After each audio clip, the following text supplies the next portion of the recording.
আকাশবাণী কলকাতা সমীক্ষা শিরোনাম ভাসান আর জলে নয়। লিখেছেন সঞ্জিত কুমার সাহা।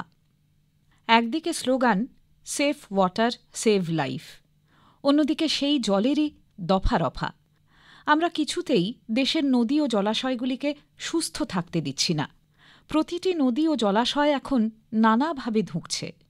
এর উপরে আছে আমাদের ১২ মাসে ১৩ পার্বণ, আর প্রতিটি পার্বণের শুরু ও শেষে মানুষের যাবতীয় অত্যাচার সইতে হচ্ছে জলাশয়গুলিকে।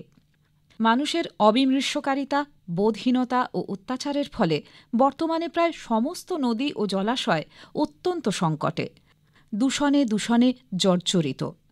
জল দূষিত হলে জলের প্রাণীরাও দূষণের কবলে পড়ে। যেমন গত বছর রাঁচির একটি পুকুরে এবং দক্ষিণ কলকাতার ফুসফুস রবীন্দ্র সরোবরে হয়েছিল। রাঁচির ওই পুকুরের প্রায় সমস্ত মাছ এবং রবীন্দ্র সরোবরেরও কিছু মাছ ও কচ্ছপ ভেসে ওঠায় সাময়িক হইচই হয়েছিল ঠিকই, কিন্তু তার প্রভাব স্থায়ী হয়নি। রাঁচির ওই পুকুরে নির্বিচারে ভাসান হয়েছিল দুর্গা ও কালী প্রতিমা, আর রবীন্দ্র সরোবরে আদালতের নিষেধাজ্ঞাকে বৃদ্ধাঙ্গুষ্ঠ দেখিয়ে অবাধে চলেছিল ছট পুজো। ফলে জলে যথেচ্ছ পরিমাণে মাটির মূর্তি, মূর্তির কাঠামো, ক্ষতিকর রাসায়নিক রং, তেল, ঘি, ফুল, বেলপাতা, ঘটে দেওয়া ডাব, কলাগাছ, মাটির ঘট, যজ্ঞের উপাচার, বালি, কাঠ, পাটকাঠির অসংখ্য টুকরোসহ থার্মোকল ও প্লাস্টিকও ইচ্ছে মতো ছুঁড়ে ফেলায় জলে দ্রবীভূত অক্সিজেনের পরিমাণ অত্যন্ত কমে গিয়েই এই বিপত্তি ঘটেছিল। এ তো শুধু একটা পুকুর কিংবা একটা নদী বা একটা সরোবরের ব্যাপার নয়। দেখা যায় যেখানেই প্রতিমা ভাসান হয় সেখানেই জলের দূষণ অত্যধিক বেড়ে যায়। ফলে শুধু জলজ জীবেরাই ক্ষতিগ্রস্ত হয় তা নয়, ক্ষতিগ্রস্ত হয় বাস্তুতন্ত্রও। বাস্তুতন্ত্রের ক্ষতি হলে তার প্রভাব পড়ে জলবায়ুতেও। ফলে কখনো বিধ্বংসী ঝড়, হঠাৎ করে জলোচ্ছ্বাস বা অতিবৃষ্টি ও অনাবৃষ্টি দুইই হতে পারে, হচ্ছেও। এই সব লক্ষ্য করে পরিবেশকর্মীরা দীর্ঘদিন ধরে গঙ্গাসহ সমস্ত নদী ও জলাশয়কে পরিশুদ্ধ রাখতে আন্দোলন চালিয়ে আসছেন। সেই আন্দোলনের ঢেউ গিয়ে যেমন পৌঁছেছে সরকারের অন্দরে, তেমনি তা গড়িয়েছে আদালতেও। আমাদের জাতীয় নদী গঙ্গা হরিদ্বার থেকে ডায়মন্ড হারবার পর্যন্ত যাত্রাপথে ৫টি রাজ্যের ১১৮টি বড় শহরের মধ্যে দিয়ে প্রবাহিত হয়ে শেষে মিশেছে সমুদ্রে। চলার পথে সঙ্গে নিয়েছে অসংখ্য উপনদীকে। সুতরাং গঙ্গার উপরে সকলের নজর। এই একটা মাত্র নদীকে যদি সুস্থ ও শুদ্ধ রাখা যায়, তাহলে দেশের অধিকাংশ নদী ও জলাশয় ভালো থাকবে। এতে মানুষেরই উপকার হবে সবচেয়ে বেশি।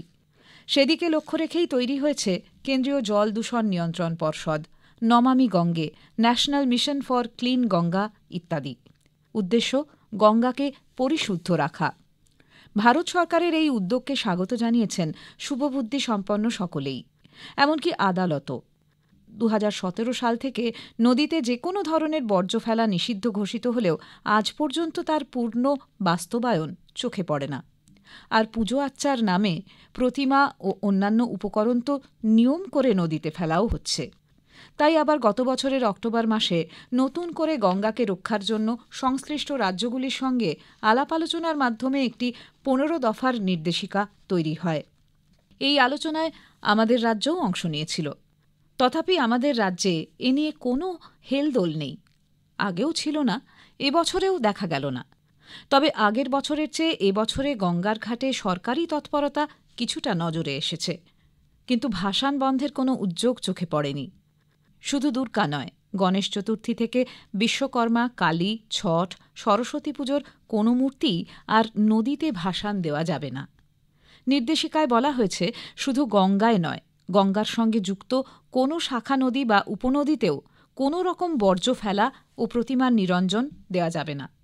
প্রতিমা নিরঞ্জনের জন্য সংশ্লিষ্ট পুরসভা ও পুর নিগমকে পরিবেশ বান্ধব বিকল্প ব্যবস্থা গ্রহণ করতে হবে। শুধু তাই নয়, প্রতিমার গায়ে এমন কোনো রং লাগানো যাবে না যা জল ও জীবের পক্ষে ক্ষতিকর হয়। ব্যবহার করা যাবে না থার্মোকল, প্লাস্টার অব প্যারিস, কৃত্রিম রং ও অজৈব কোনো ক্ষতিকর পদার্থও। এসবের জন্য সরকারের যেমন সক্রিয় নজরদারির প্রয়োজন, তেমনি প্রয়োজন নাগরিকদেরও স্বাভাবিক বিচারবোধ ও দায়িত্ববোধের উন্মেষের। সমীক্ষা শেষ হল। এটি লিখেছেন সঞ্জিত কুমার সাহা।